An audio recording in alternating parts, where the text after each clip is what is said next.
విశాఖలో wholesale market yard ఏర్పాటుకు కృషి చేస్తానని దక్షిణ నియోజకవర్గ ఎమ్మెల్యే వంశీకృష్ణ యాదవ్ వ్యాపారస్తులకు హామీ ఇచ్చారు. ఎమ్మెల్యేగా ప్రమాణ స్వీకారం చేసి నగరానికి వచ్చిన వంశీకృష్ణను జ్ఞానాపురం వెజిటేబుల్ మార్కెట్ వ్యాపారస్తులు ఘనంగా సత్కరించారు. వ్యాపారస్తులు ఏర్పాటు చేసిన కేక్ ను కట్ చేసి ఎమ్మెల్యే వారికి ఆప్యాయంగా తినిపించగా స్థానిక యువత బాణసంచ కాల్చి సందడి చేశారు. ఈ సందర్భంగా ఎమ్మెల్యే వంశీకృష్ణ మాట్లాడుతూ ముఖ్యమంత్రి చంద్రబాబు ఉప ముఖ్యమంత్రి పవన్ కళ్యాణ్ తో చర్చించి విశాఖలో 10 ఎకరాల స్థలంలో హోల్సేల్ మార్కెట్ యార్డును ఏర్పాటు చేస్తామని హామీ ఇచ్చారు. ఎన్నికల్లో వ్యాపారస్తులు తనపై చూపించిన ప్రేమాభిమానాలు ఎప్పటికీ మర్చిపోలేనని స్పష్టం చేశారు. వ్యాపారస్తుల సంఘం అధ్యక్షుడు వీర్రాజు మాట్లాడుతూ ఎమ్మెల్యేగా వంశీకృష్ణ గెలుపుతో తమ సమస్యలన్నీ తీరిపోయినట్లేనని ఆశాభావం వ్యక్తం చేశారు. ఎన్నికల్లో ఇచ్చిన హామీ మేరకు కొత్త మార్కెట్ యార్డు ఏర్పాటు చేయాలని ఎమ్మెల్యేకు ఆయన విజ్ఞప్తి చేశారు. మార్కెట్లో నేను మొట్టమొదటిసారిగా ఎమ్మెల్యేగా అడుగుపెట్టడం జరిగింది. మా ప్రెసిడెంట్ గారితో పాటు పెద్దలు అందరూ కూడా నాకు ఘన స్వాగతం పలికి నన్ను సన్మానించడం జరిగింది. వాళ్ళకు ఒకటే హామీ ఇచ్చాను, నేను ఇక్కడ ప్రచారానికి వచ్చినప్పుడు మీరు నన్ను ఆదరించిన తీరు నా గుండెల్లో ఉండిపోయింది.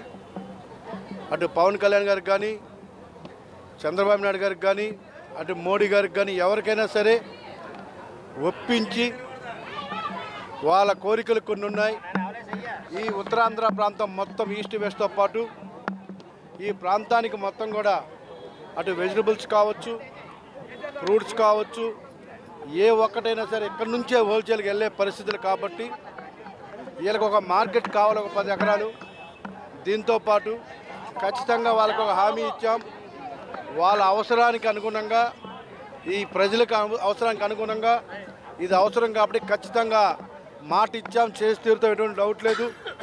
భవిష్యత్తులో ఏ కష్టం వచ్చినా ఎటువంటి ఇబ్బందులు ఉన్నా మా వంతు సహారం వెళ్ళవేళ్ళ ప్రభుత్వం పరంగా అటు నా పరంగా అందిస్తామని చెప్పేసి వాళ్ళకి హామీ ఇవ్వడం జరిగింది. ఎమ్మెల్యే వంశీకృష్ణ గారు ఎన్నికవడం మా సమస్యలు పూర్తిగా తీరిపోయినట్టు మేము భావిస్తూ ఆయన్ని ఇక్కడ ఇంత ఘనంగా సన్మానం చేసుకోవడానికి ఆయన ఒప్పుకున్నందుకు మేము చాలా కృతజ్ఞతతో ఉన్నాం. కాబట్టి మా సమస్యలు ఏంటో ఆయనకు తెలుసు, దాన్ని నెరవేరుస్తారని హామీ ఇచ్చారు. అలాగే ఆయన మీద మేము పెట్టుకున్న నమ్మకాన్ని నిలబెడతారని ఆశిస్తూ మార్కెట్కి అందరికీ మంచి జరుగుతుందని ఆశిస్తున్నాం.